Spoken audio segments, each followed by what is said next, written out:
Hi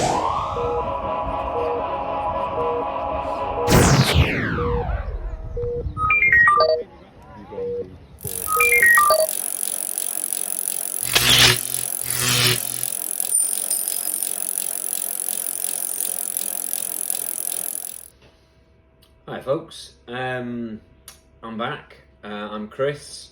Thanks for watching. I'm going to continue the story of my RC journey to date. Last time I spoke or did a video like this, it was about selling my Armour 6S Outcast. That has now sold. It's gone. It's left me. Very sad. Let's have a drink on that one. To the Italian stallion. So yeah, we've sold that now, and the reason I sold that is to buy this, which is an Xray XB2, and this one's a 2021 model. Now those that have watched the channel, and if you have, thank you very much, will know that my son has already got this XB2, which is a 2019 model, which we got, I was just looking this morning, we got this and this back in December 2021, 2022, sorry. No, 2021, that's right, yeah. We bought these two in December 2021 and have been racing them for a year. Just to give you, I mean, I think it's interesting, just to give you an idea, I got this car for my son, as I say, and it was £170, and it came with a ESC and Hobbywing combo, and it was in really good nick, came with 3 body shells, the original box, and it was £170. Really good buy. I've since upgraded it slightly, so put a new EAC in it, a new motor. My son's running a Hobbywing 13.5 in this one. In all the cars we're running a Hobbywing XR10. It's not an XR10. I wish it was. It's a Quicrun 120 amp ESC. It's not an XR10 Pro. That's just what I designed. I've just put these really nice bling 1-up battery pulls on it as well as a bit of bling. I bought the Quicruns, they've all been new, and I bought the Hobbywing in this one, the 13.5, bought that second hand. I think that was 25 quid. So, you know, good buy. They've all got transponders in for racing, obviously, and my son's been getting on really well with this. It's been great. I bought this slightly before that one for myself. So this is an XB4 2019. This one's running a 17.5 turn motor. I don't know what type of, it just says G-Force on it. It came with the car. It's got a Savox servo, and sorry, this one's only got an SRT standard servo, sort of 18-pound servo. It's a little bit slow, so that might be something we want to improve for my son soon. This has got a Savox 128 ST, I think they are, you know, nice fast servo. That came with it. The 7.5 came with it. And it did come with a Quicrun 10BL 120 amp, which I blew up or stopped working anyway, and I bought another one because I find them to be really good value for money and do what I need. And I have dug into the settings on the ESCs, which is why I upgraded saws, and just do slight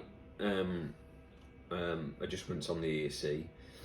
And then the main thing, I guess, today is to talk about the new car for me. So one of the things I found running these two, so obviously I'm running 4-wheel drive, Saul's running, my son is running two-wheel drive. which is fine. You know, we can support each other in the different classes, or at least I can support Saul. He's 11, so that works okay. But then we did a couple of regionals last year and the first one we did was in Bury, just outside Manchester. That was great, absolutely fantastic track, loved it. Astro track, first time on Astro, first time at a regional, so we really went in large. First time Saul had been to anything that big, well, and me really as well. I mean, I raced 25, 30 years ago, but not for very long. I did go to one kind of regional, that was it then, and the rest was all club racing. And we race in Sheffield club racing. So we went to Bury, we did quite well, and Saul's driving really raised up that day actually, because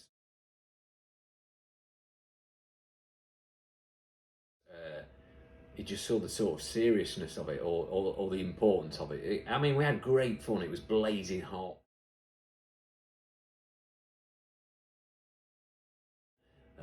Met Aidan Burke from the Xray podcast, so it was lovely to meet him in person.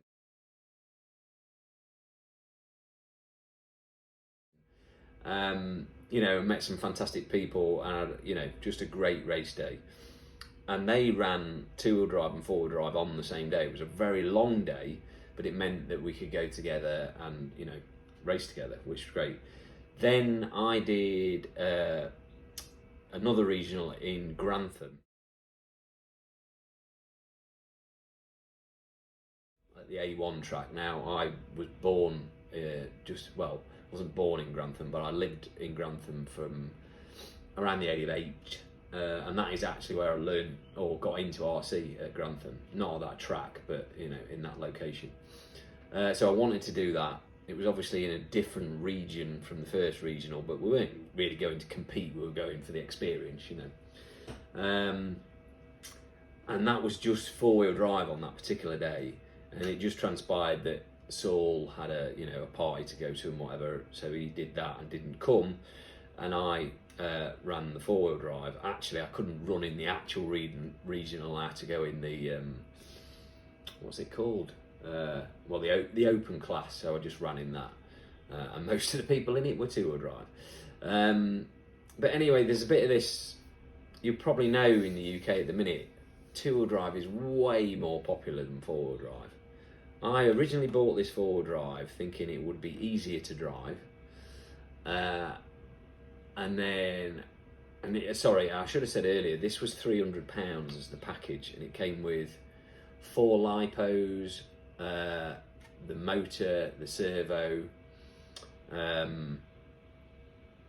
so yeah, and a few tyres and stuff, and this really nice body shell, and it's an Xray team driver's car, but I didn't get it from that guy, I got it from another guy, so sort of third hand. One thing I learned at that Grantham race, because I made a mistake and smashed into one of the posts, I ripped one of the first front arms off. And I didn't have a spare at the time. Luckily, Richard from our club in Sheffield was there, and he at the time was running X-rays, and he did have a spare. One thing I realised is the 2 front arms were different, and I'd been running it for a year with these different arms on, and you just think, oh. But that's when I noticed. So obviously I got going for the meeting, and I put the right arm on because Richard had the right one. It was a graphite compound, which these are hard compound now, which is better for all round sort of stuff. And then I've subsequently obviously bought the proper arms, and I've also got replacement pins as well because that was slightly bent from the collision. But yeah, the things. And then I re-looked at the pictures of when I bought this, and yeah, there it was on the pictures. The wrong arms were on it. So the guy who bought it, he didn't really, and by his own admission, he didn't really get on with this car or off-road 10th. He went back to on-road. So I don't think he really ran that much. And whether he said he bought it from this X-Ray driver, so and it had really nice sun pado lipos, which, you know, makes you think, okay, that's probably a decent driver that's got those originally. Sadly, those sun pados have since reached the end of their life, so I don't have them anymore. I have a much cheaper sun pado from Amazon, which I'd highly recommend.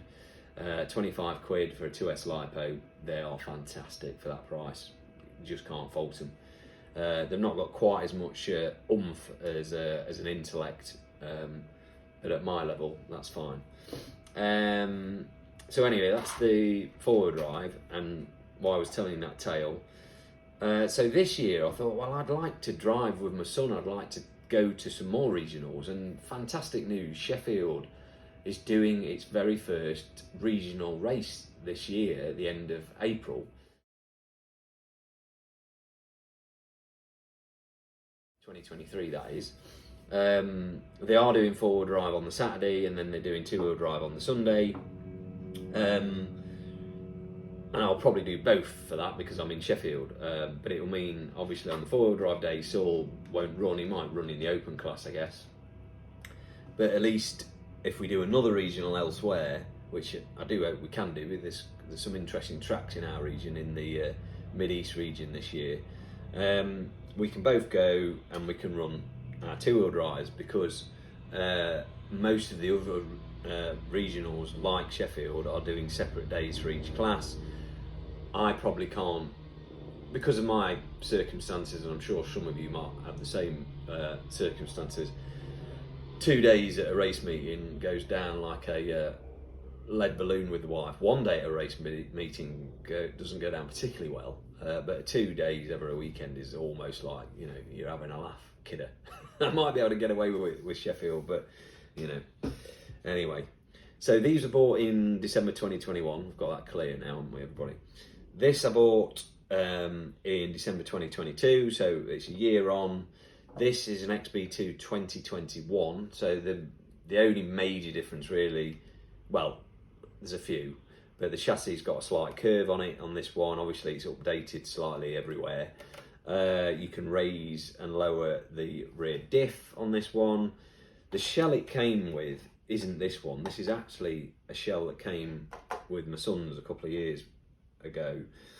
And another tip for you, I bought some of the Carson paint remover, because the shell it did come with was done in the guy's paint scheme, and hands up, I don't like it. So I didn't want to run that shell. I thought, oh, I'll strip the paint out and I'll respray it. That Carson paint remover does not work. So it certainly didn't work on that shell. So yeah, I'm going to have to buy a new shell and all the rest of it. So this shell's quite nice anyway though, so I've just bought, it didn't have any stickers on. It's not been particularly well cut out originally, but you know, it's nice, it's all right. Pearlescent number. I've just added the stickers that I had. Anyway, this came with nothing. It was a rolling chassis. I paid, what did I pay?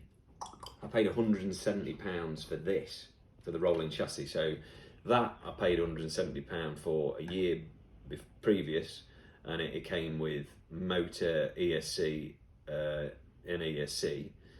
So that was a good deal, and got Saul up and running really well. You know, obviously we've upgraded it a bit. This, I've put the Savox servo in, a new one, and obviously, as I've said, the Quicrun 120 amps from Hobbywing, which are still reasonably priced, even though everything's gone up. They're 55, I think now, whereas when I bought it for this one and this one, they were 45. So, you know, 2013, isn't it, everybody? The other thing I had to do with it, you know, little things. It didn't come with a standard 25 tooth servo horn, and you think, oh, that's fine, I'll just buy a servo horn. I did, but it didn't come with the right links and stuff as well. And as many of you might know as X-ray runners, the parts for X-rays aren't particularly cheap. The good news is breaking things is quite rare. So the only thing I have broken, I mean, touch wood, I don't want to curse myself, has been the arm, but I've done it twice actually. I did it indoors a couple of weeks back. When we race indoors, you might have seen on it's in a marquee, and obviously the marquee's uprights are aluminium, and I was going down the straight trying to go wide and go tight onto the sweeper at the bottom, went too wide, straight into the aluminium pillar, and again ripped one of the arms off, and in fact ripped the shock cap off as well. The shock survived and just screwed back together, but I needed a new front thingy. I forgot, wishbone. And I changed the pin as well again, because they do bend slightly. Well, I mean, massive impact. But other than that, it was fine. So the story with this car, so I got it just before Christmas. I ran it just after Christmas in our first run in January. I also took the plunge because I sold the Armour. And this was the plan. I thought, well, I want a decent amount of money to get a two-wheel drive car, all the bits I needed for it, and I'm going to buy a decent set of radio gear. One, finished.